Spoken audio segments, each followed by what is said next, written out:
नमस्कार, मी संस्कृती आणि आपण पाहत आहात नवा मराठा। माजी आमदार अरुण काका जगताप यांच्यावर पुणे येथील खासगी रुग्णालयात उपचार सुरू असून त्यांच्या प्रकृतीत सुधारणा व्हावी यासाठी नालेकर ग्रामस्थांच्या वतीने नवग्रह मंदिरात महाआरती करण्यात आली। यासाठी प्राध्यापक अरविंद शिंदे, विकी वाघचौरे, काका शेळके यांनी अरुण जगताप यांना उत्तम आरोग्य लाभावे यासाठी देवाला साकडे घातले आणि सत्यनारायण केले आहे। सातत्याने प्रेम करणारे आपल्या नगर जिल्ह्याचे आमदार अरुण काका जगताप अचानकच अशी काही घटना घडली की ते पुणे येथील रुबी हॉस्पिटलमध्ये त्यांना ॲडमिट करायला लागले आणि आज ठिकठिकाणी त्यांच्या स्वास्थ्यासाठी, त्यांची प्रकृती नीट होण्यासाठी गुरुद्वारा असं, मंदिर असते, मस्जिद असते, त्या ठिकाणी सर्व चाहते त्यांच्यासाठी मनोकामना घेऊन परमेश्वराला यातना करू राहिलेले की त्यांना दीर्घ आयुष्य दे, त्यांना लवकरात लवकर बरं करून पुन्हा आपल्या नगरवासियांच्या सहवासामध्ये येऊन दे अशी प्रार्थना करण्यासाठी आज नालेगावकर या ठिकाणी जमा झालेले होते। हनुमंताचरणी सर्वांनी ही प्रार्थना केली, परमेश्वर ती प्रार्थना ऐकून घेते आणि लवकरात लवकर ते बरे होऊन आपल्या नगरच्या सहवासात येते, त्यांना दीर्घ आयुष्य लाभो अशी मी परमेश्वरचरणी विनंती करतो। आमदार श्री अरुण काका जगताप यांची प्रकृती सुधारण्यासाठी नालेगावकरांनी आज मारुती चरणी आणि शनी महाराजांच्या चरणी सगळ्यांनी प्रार्थना केली की त्यांना लवकर बरं होऊन नगरकरांच्या सेवेत येऊ आणि त्यांना दीर्घायुष्य लाभो अशी सगळ्यांनी या ठिकाणी प्रार्थना केलेली आहे। त्याप्रमाणे त्यांना बरं लागेल अशी आमची सगळ्यांची देवावर प्रार्थना केलेली आहे। आज आपले शहराचे, जिल्ह्याचे लाडके आमदार अरुण काका जगताप हे सुद्धा आजारी आहे आणि ते लवकरात लवकर पूर्ण चांगले व्हावा, बरे व्हावा आणि नगरकरांच्या सेवेत पुन्हा एकदा ते दाखल व्हावे यासाठी आम्ही सर्व नालेगाव ग्रामस्थांनी आज या ठिकाणी एकत्र येऊन मारुतीरायाला आणि शनी महाराजांना या ठिकाणी साकडं घातलेलं आहे आणि आम्हाला पूर्ण विश्वास आहे की लवकरात लवकर ठणठणीत या ठिकाणी बरे होऊन पुन्हा एकदा आमच्या या मंदिरात दर्शनासाठी येते। आपल्या नगर शहराचे आदरणीय व्यक्तिमत्व अरुण काका जगताप गेल्या काही दिवसापासून दवाखान्यात ॲडमिट आहेत। त्यांच्या तब्येतीत लवकरात लवकर सुधारणा व्हावी यासाठी संबंध नगर शहरातूनच नव्हे तर वेगवेगळ्या जिल्ह्यातून बी सर्व नागरिक रस्त्यावर उतरून मंदिरात प्रार्थना करून राहिले। लवकरात लवकर त्यांची तब्येतीत सुधारणा व्हावी आणि ते पहिल्यासारखे आपल्या सगळ्यांमध्ये मिसळावे हीच आम्ही सर्व देवाची प्रार्थना करतो। अरुण जगताप यांना उत्तम आरोग्य लाभावे यासाठी राजेश बंडिया प्रतिष्ठानच्या वतीने विठ्ठलपेठ येथील श्री मारुती मंदिरात महाआरती करण्यात आली। यावेळी भाजपा ओबीसी जनमोर्चाचे शहर जिल्हाध्यक्ष बाळासाहेब मुजबैल, सागर मुर्तुडकर, राजेश बांडिया, हेमंत भुतकर, मुकुल गंधे, अमोल नागापुरे, विनोद साळवे, तुकाराम बुरुडे, गोपीनाथ पवार, आनंद पुंड, रावसाहेब काळे, गणेश सुंबे, अभिनंदन बांदिया आदी उपस्थित होते।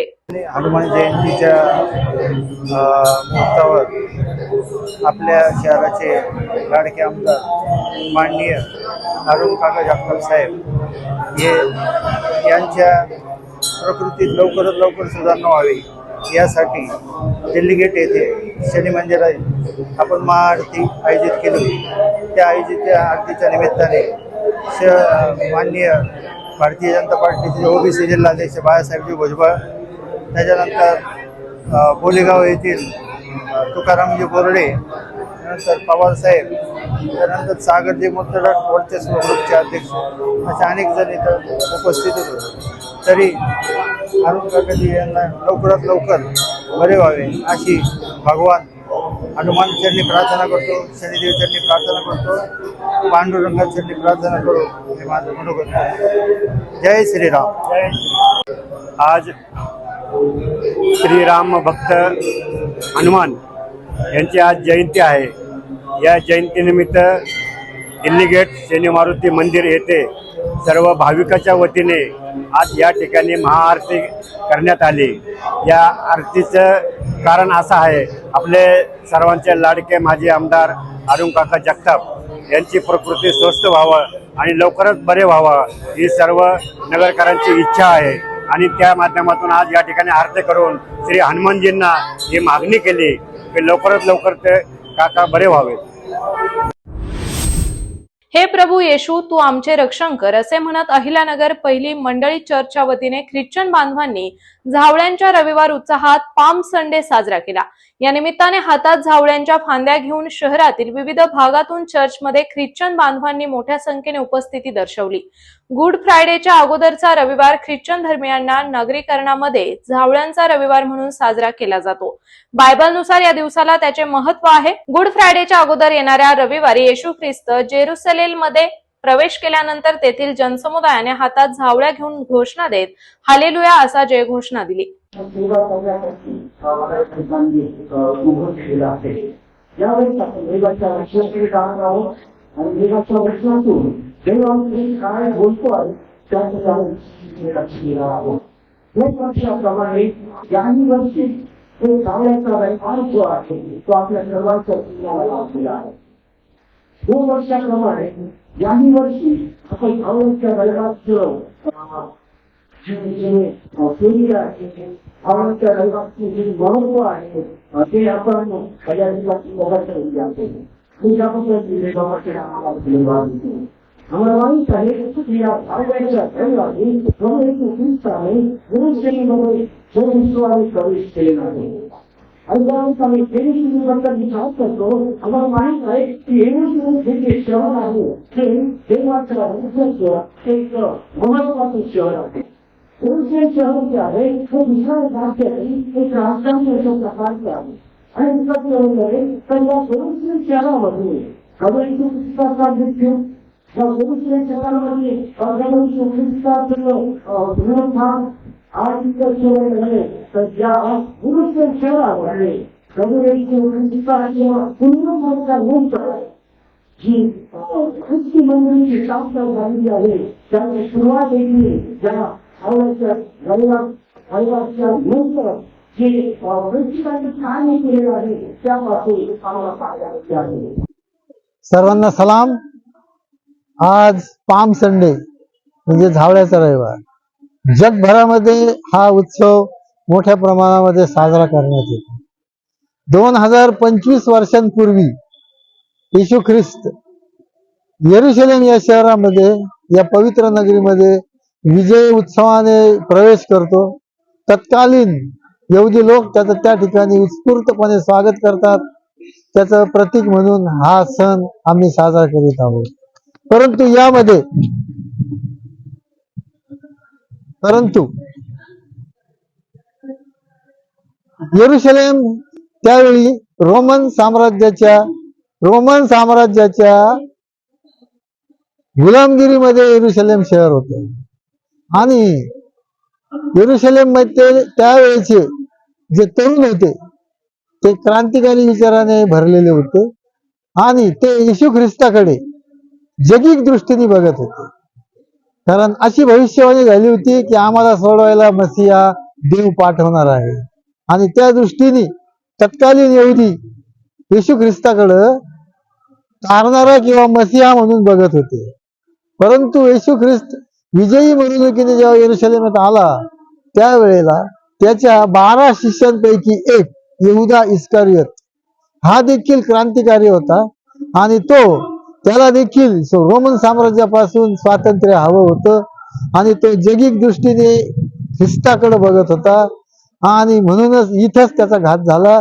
आणि ज्या वेळेला येशू ख्रिस्त विजयी मिरवणुकीने ज्या वेळेला येरुशलेमात आला त्यावेळेला तो राजवाड्यात न जाता मंदिरात गेला आणि इथेच यहुदा इस्करियोतची घोर निराशा झाली आणि त्याच्या त्या निराशेचं सुडामध्ये परिवर्तन झालं आणि पुढील 5व्या दिवशी त्याने येशू ख्रिस्ताला तत्कालीन यहुदी धर्मपंडितांना विकलं आणि धरून दिलं आणि त्याचं प्रतीक म्हणून येशू ख्रिस्ताचं बलिदान म्हणून गुड फ्रायडे हा सण आम्ही साजरा करतो। आणि त्या मरणावर येशू ख्रिस्ताने ज्यावेळेला विजय मिळवला तो ईस्टर संडे म्हणजे पुनरुत्थान दिन हा देखील मोठ्या उत्साहात जगभरात साजरा करण्यात येतो। अशा रीतीने हा लेंट समय आणि लेंट समयातला शेवटला आठवडा पवित्र सप्ताह झावळ्याच्या रविवारपासून सुरू होतो। त्याची सुरुवात आजपासून झालेली आहे तर ते ईस्टर संडे पर्यंत झालेले आहे आणि हे संपूर्ण 40 दिवस आणि हा पवित्र सप्ताह ख्रिस्ती लोक अत्यंत धार्मिकतेने आणि गांभीर्यपूर्वक साजरा करतात आणि आशीर्वादित होतात. पद्मशाली युवा शक्ती, पद्मशाली महिला शक्ती अहिल्यानगर यांच्या वतीने डॉक्टर साईनाथ चिंता यांचा मिळालेल्या डॉक्टर हॅनेमन जीवन गौरव पुरस्कार मिळाल्याबद्दल सत्कार करण्यात आला. तसेच ही बाब आपल्या समोर आपल्या पद्मशाली समाजासाठी अभिमानाची आहे, असे राष्ट्रपती पुरस्कार प्राप्त शिक्षक नारायण मंगलाराम म्हणाले आहेत. सरपंच परिषद आणि मराठा सोयरीक संस्था यांच्या संयुक्त विद्यमाने 16 एप्रिल रोजी शहरातील गुलमोहर रोड येथील कोहिनूर मंगल कार्यालयात 16वा मोफत मराठा वधूवर परिचय मेळाव्याचे आयोजन केले आहे.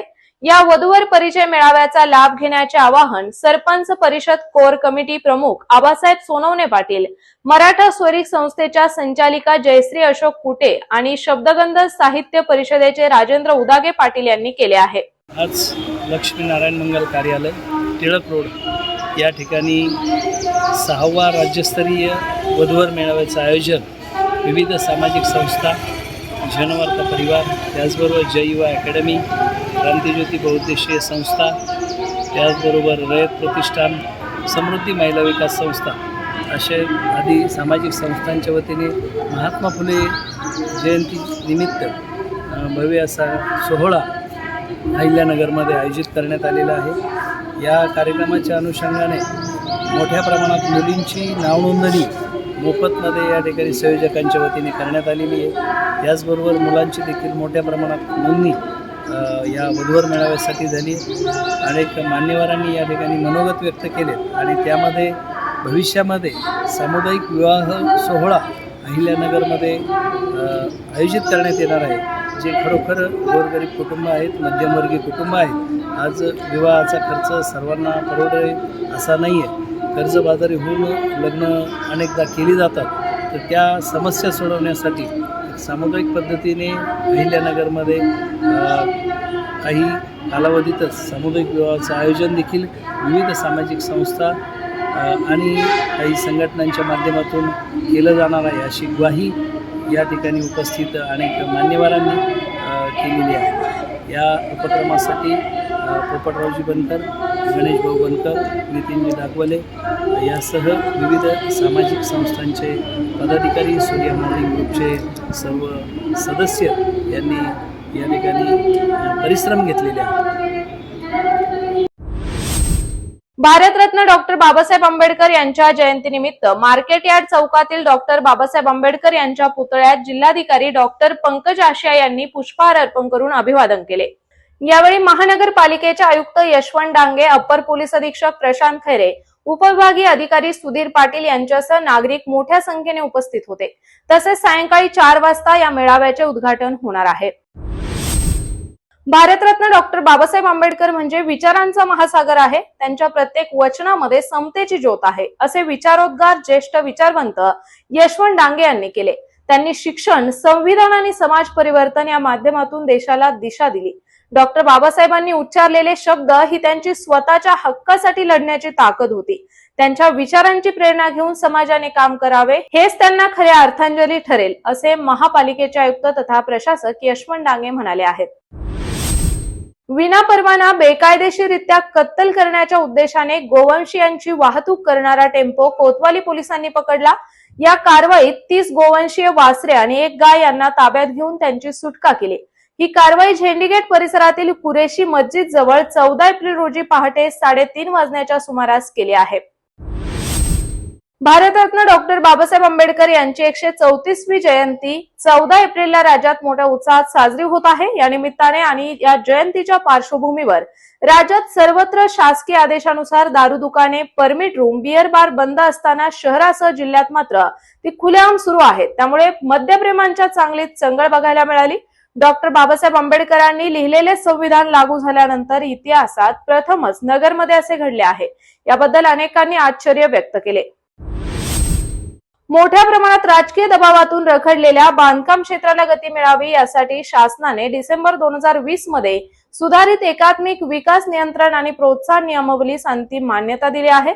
या नियमावलीच्या अंमलबजावणीस नगर महानगरपालिकेतील काही भ्रष्ट अधिकाऱ्यांकडून जाणीवपूर्वक टाळाटाळ केली जात असल्याचा तक्रार नगरचे उपमहापौर आणि नगर विकास मंचचे अध्यक्ष विनायक कांबळे यांनी आज पत्रकार परिषदेत केली आहे. दिवसेंदिवस यात कार्यवाही न झाल्यास नगर विकास मंचच्या कार्यालयात नियमावलीची चिरफाड करून तीव्र आंदोलन करण्याचा इशारा यावेळी देण्यात आलाय. भारतरत्न डॉक्टर बाबासाहेब आंबेडकर यांच्या जयंतीनिमित्त पंचशील प्रतिष्ठानच्या वतीने शहरातील विद्यार्थ्यांना शालेय साहित्य वाटप करण्यात आले. यावेळी माजी महापौर अभिषेक कळमकर, ॲडव्होकेट विरल आव्हाड, पिंपळगाव कोठीचे सरपंच सागर नांगरे, संतोष धोत्रे, वसंत राठोड, किशोर कांबळे, संगीताताई घोडके यासह अनेक नागरिक उपस्थित होते. जय भीम. पंचशील प्रतिष्ठानतर्फे मी विराज अवचिते आणि जान्हवी लटके आम्हा दोघा कलाकारांना या प्रतिष्ठानचे सागर चाबुकसर सर हे यांनी आम्हाला आमंत्रित केलं आणि खरंच खूपच अनोखा उपक्रम यांनी म्हणजे 5 वर्ष झाले राबवत आहेत. म्हणजे वेगवेगळे उपक्रम असतात. त्यात म्हणजे गरीब मुलांना शालेय जे साहित्य असतं त्याचं वाटप करण्यात येतं आणि खरंच चांगला उपक्रम आहे हा. आणि मला वाटतं मी बरेच कार्यक्रम केलेत पण मी असं काही उपक्रम पाहिला नाही. काही ठिकाणी फक्त येतात आणि त्यांची चर्चा होते, कुठेतरी ट्रॉफी देतात आणि मुलांना घरी पाठवतात. इथं तसं काय नाही, इथं जरा वेगळं मला पाहायला मिळालं. माझ्यासमोर बरेच विद्यार्थी होते, त्या सगळ्यांना वह्या पुस्तकं वाटण्यात आले. खरंच हे मोठं योगदान आहे तुमचं आणि सातत्य याला ठेवा आणि सगळ्यांना शुभेच्छा. धन्यवाद. नमस्कार बालमित्रांनो, माझे नाव दीक्षा संगीता घोडके. मी आता 2री ब मध्ये शिकते. माझ्या शाळेचे नाव जिल्हा परिषद प्राथमिक शाळा कापूरवाडी. मित्रांनो, आज बाबासाहेब आंबेडकर यांच्या जयंतीनिमित्त मी तुम्हा सर्वांना गाणं म्हणून दाखवत आहे. ते तुम्ही शांत चित्ताने ऐकावे ही माझी नम्र विनंती. तुम्ही किती विलावा शक्ती, तुम्ही किती लढवा युक्ती, तुम्ही कराल किती हल्ला, लय मजबूत भीमाचा किल्ला. तुम्ही किती विलावा शक्ती, तुम्ही किती लढवा युक्ती, तुम्ही किती विलावा शक्ती, तुम्ही किती लढवा युक्ती, तुम्ही कराल कितीही हल्ला, लय मजबूत भीमाचा किल्ला. तुम्ही कराल कितीही हल्ला, लय मजबूत भीमाचा किल्ला. तीळ तीळ ते अटवून, तीळ तीळ ते अटवून, किल्ला बांधून ठेवलाय त्यानं, किल्ला बांधून ठेवलाय त्या. किल्ल्यावरी ते निळ निशाण, किल्ल्यावरी ते निळ निशाण.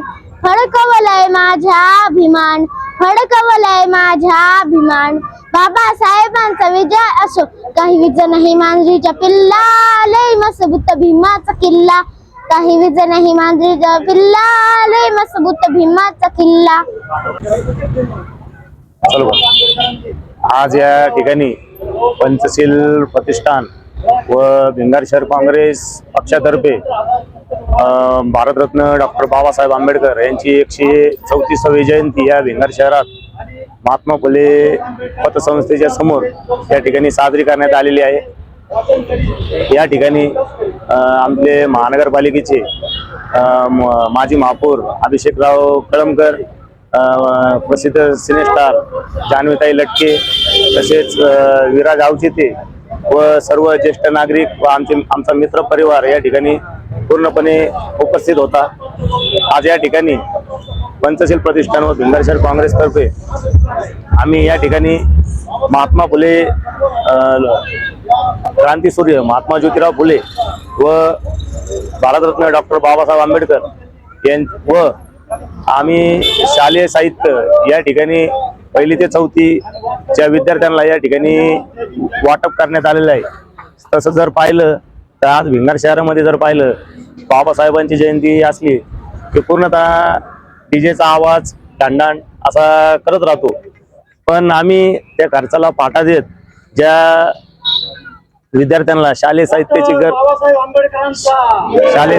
गरज आहे अशा विद्यार्थ्यांना आम्ही या ठिकाणी आमच्या प्रतिष्ठानच्या वतीने व भिंगार शहर काँग्रेस पक्षाच्या वतीने या ठिकाणी शालेय साहित्य वाटप केलेलं आहे. शालेय साहित्य वाटायचं कारणच असं आहे की बाबासाहेबांनी सांगितलं होतं की शिका, संघटित व्हा, संघर्ष करा. शिक्षण हे वाघिणीचं दूध आहे, जो तो पिल गुरगुरल्याशिवाय राहणार नाही. आजच्या काळामध्ये शिक्षण हे खरंच महत्वाचं आहे. बाबासाहेब साईबाबा शहरातील मध्यवर्ती नगर येथील साईबाबा भगवान महावीर जन्म कल्याणक निमित्त भगवी पताका आयोजित केलेल्या भव्य शोभायात्रेतील झालेल्या सभेत जयंत गायकवाड गुरुजी यांच्या भक्तिमय सोहळ्याचे भाविकांनी मोठ्या प्रमाणात आस्वाद घेतला। तसेच हिंगणगावचे भगवत भक्त हरिदास महाराज इंदोरीकर यांचे सुश्राव्य भागवत भक्ती रसात रंगलेल्या भाविकांनी मने तृप्त झाली। अहिल्यानगर शहरातील तारकपूरमधील गुरुद्वारा भाई कुंदनलालजी येथे माजी आमदार अरुण काका जगताप यांच्या प्रयत्नातून सुधारणा होण्यासाठी लागणारे अंदाजपत्रक तयार करण्यात आले आहे। प्रारंभी गुरुद्वारांमध्ये कीर्तन करून अरुण काकांच्या द्वितीय वर्षातील अरदास म्हणजेच प्रार्थना करण्यात आली। यासाठी शीख, पंजाबी आणि सिंधी बांधवांसह महिलांची उपस्थिती होती। झेंडीगेट येथील दक्षिणामुखी मारुती मंदिरात हनुमान जयंती मोठ्या भक्तिभावाने आणि उत्साहात साजरी करण्यात आली। हनुमान जयंती निमित्त मंदिरामध्ये सुंदरकांड पारायणाचे भावपूर्ण वातावरण तयार झाले। या धार्मिक कार्यक्रमास परिसरातील भाविकांनी उपस्थित राहून सहभाग नोंदवला। यावर्षी माजी आमदार अरुण काका जगताप यांच्या प्रकृतीत लवकर सुधारणा व्हावी यासाठी हनुमानजींच्या चरणी सामूहिक प्रार्थना करण्यात आली। मंदिरामध्ये साजरी करण्यात आलेल्या कार्यक्रमांमध्ये महाआरती, स्तोत्र पठण आणि भक्तिगीते यांचा समावेश होता। माझं नाव साईनाथ आसाराम कावड। या मंदिराचं आम्ही पूर्वीपासून सेवा करतो। दरवर्षीप्रमाणे हनुमान चालीसा आणि हनुमान जयंतीच्या दिवशी भंडारा, सकाळी आरती, सुंदरकांड असे विविध उपक्रम या मंदिरात चालू असतात। आत्ताच आपण अरुण काका जगताप यांच्या तब्येतीत सुधारणा होण्यासाठी परमेश्वराकडे आता साकडं घातलं आपण। त्यांच्या प्रकृतीत लवकर सुधारणा हो आणि ते परत आपल्याकडं मंदिरात येऊ अशी आपली मारुती रायाच्या चरणी प्रार्थना आहे। कामगार, कष्टकरी, शेतकरी, बेघर यांच्या करुण कहाण्या शून्यातून शून्याकडे या कादंबरीमध्ये रेखाटण्यात आल्या आहेत। उपेक्षित आणि उद्ध्वस्त उद्योगातील कामगार वर्ग जगला पाहिजे, त्यांच्या सुखदुःखात सहभागी होऊन उत्कर्ष साधण्याचा प्रयत्न केला तर युरोपीय मॉडेल प्रमाणे व्यवस्थापन कायद्याचे अधीक्षण करून त्यांच्या श्रमाच्या योग्यतेचा मोबदला दिला नसल्याने कामगार वर्ग देशोधडीला लागला आहे। कामगारांचे प्रश्न आणि समस्या कायम आहेत, यावर या कादंबरीने मुख्य प्रकाश टाकला आहे। आपणाला नेहमी प्रेरणा देणारे सन्माननीय पारगावकर साहेब, आत्ता ज्यांनी त्या कादंबरीचा एक्सरे आपल्यासमोर ठेवला असे महबूब सर, इतर सर्व सन्माननीय विचारते, स्वतः लेखकांनी आपल्याशी अतिशय मनमोकळेपणानं संवाद साधलेला आहे। त्यांच्या मनामध्ये ज्या काही गोष्टी आहेत, मी का लिहिलं, आता मी काय लिहीन, पुस्तकाचं शीर्षक असं का दिलं, याचं पूर्ण विश्लेषण त्यांनी या ठिकाणी केलेलं आहे। आनंदाची गोष्ट ही वास्तववादी कादंबरी आहे। त्यांनी जे भोगलं, ते जे जगले, ते या कादंबरीत त्यांनी लिहिलेलं आहे। त्यामुळे निश्चितपणे ही कादंबरी अतिशय वाचनीय आणि वास्तववादी झाली असेल याची मला खात्री आहे। एखाद्या कामगारानं स्वतः भोगलेली जीवनचरित्र ज्यावेळेस तो लिहितो त्यावेळेस त्यामध्ये एक कसदारपणा असतो। पारगावकर साहेब, मध्यंतरी मी असं ठरवलं, कोरोना झाल्यानंतर आपण कोरोनावर लिहावं, पण वैद्यकीय क्षेत्रातलं मला फारसं काही माहीत नव्हतं। व्हेंटिलेटर लावणं म्हणजे काय, तो ऑक्सिजन लावणं म्हणजे काय, याचा फरकही मला माहीत नव्हता, कारण तिथपर्यंत मी सुदैवानं गेलेलो नव्हतो। परंतु मी तो शोध घेण्यासाठी मला अनेक ठिकाणी जावं लागलं, भेटावं लागलं, नर्सेसला विचारावं लागलं, डॉक्टर्सला विचारावं लागलं आणि मग त्या क्षेत्राची माहिती घेऊन त्यात तपशील भरावे लागले। परंतु या कादंबरीमध्ये स्वतः भोगलेलं चित्रणच रामदास यांनी केल्यामुळे ही कादंबरी अतिशय वास्तववादी झाली आहे याची मला खात्री आहे। त्यामध्ये कामगाराची वेदना यामध्ये त्यांनी मांडली। मला वाटतं वेदना त्या क्षेत्रामध्ये सर्वांनाच आहे, अगदी कंपनीच्या मालकांना सुद्धा वेदना असते। म्हणजे मुंबईचे तर एक उद्योगपती असं म्हटले, कुठली निवडणूक आली की मी उभा राहतो, विधानसभा असो, लोकसभा असो, आणि ते पडतात। त्यांना एकाने विचारलं, तुम्ही कायम अपमान का करून घेता? ते म्हटले, मी पडण्यासाठीच उभा राहतो। म्हणजे का बरं? म्हणजे पुणे उभं राहिलं की आम्हाला देणगी मागायला येईल, त्यापेक्षा आम्हीच उभं राहिलं नाही, निदान देणगी तरी वाटत असे वेदना। आता आमच्या गावात 4 ते 5 सत्य आहे, प्रत्येकाला वर्गणी द्यायला। मलाही असं वाटायला लागलं की आपणच आता साप्पा सुरू करा, कारण परिस्थितीची इतकी विचित्र झालेली आहे की कुणाला काय द्यावं आणि त्याचा नेमका काय विनियोग या समाजामध्ये चाललेला आहे हे समजायला आपल्याला मार्ग नाही। म्हणून आम्ही सगळे अस्वस्थ आहोत। आणि अस्वस्थतेवर रामबाण उपाय जर कोणी काढत असेल तर ते साहित्यिक आहे की ज्यांनी या वेदना समाजासमोर आणल्या. कामगारांना अनेक शिफ्ट्स असतात, अवेळी त्यांना जागावं लागतं, कुणाला फर्स्ट शिफ्ट आहे, कुणाला थर्ड आहे, त्यामुळे त्यांचं आरोग्य बिघडतं, कुटुंबामध्ये त्यांचा सुसंवाद होत नाही. अतिशय कठीण काम कंपनीमध्ये सुद्धा असतं. आता त्यांना बोनस असणं वगैरे अतिशय चांगली गोष्ट आहे, कारण ते उत्पादित वापर. शिक्षकांचा बोनस बंद झाला कारण ते काय उत्पन्न करतात हे काही समोर दिसत नाही आणि त्यांनी केलेलं उत्पन्न 10-20 वर्षानंतर दिसतं. आणि ते कसं असतं ते पाहायला तरी ते नसतात सुद्धा, ते काहीतरी सुद्धा गोष्ट आहे. परंतु या ज्या सगळ्या गोष्टीतून कामगार गेलेला आहे त्या कामगाराची वेदना सक्षमपणे मांडण्याचं काम रामदास यांनी आपण केलेलं आहे. ते म्हटले मला कादंबरी प्रकाशित करायला म्हणजे ती तर साहजिक गोष्ट आहे. ज्यावेळेस शिवाजी सावंत यांनी ते छावा नावाची कादंबरी लिहिली किंवा पहिली मृत्युंजय यांना लिहायची होती, त्यांना रजा सुद्धा मिळत नव्हती, ते शिक्षक होते. शेवटी त्यांना मेडिकल रजा टाकावी लागली. ते बहुतांश छोटीच असते, म्हणजे आजारी नसताना ते रजा टाकतात, त्याला मेडिकल रजा असं म्हणतात. तर ती रजा टाकून त्यांनी मृत्युंजय किंवा ते छावाचं बाळ घेऊन ते अनेक प्रकाशकाकडे फिरले, कोणी ती प्रकाशक फिरत नव्हतं लवकर. म्हणजे या ज्या सगळ्या गोष्टी आहेत ते सतत साहित्य सुद्धा लोकांसमोर येण्यासाठी त्या ठिकाणी काही काळ जावा लागतो असं म्हणतात. तर अशाच माहितीपूर्ण बातम्यांसाठी चॅनलला सबस्क्राईब नक्की करा.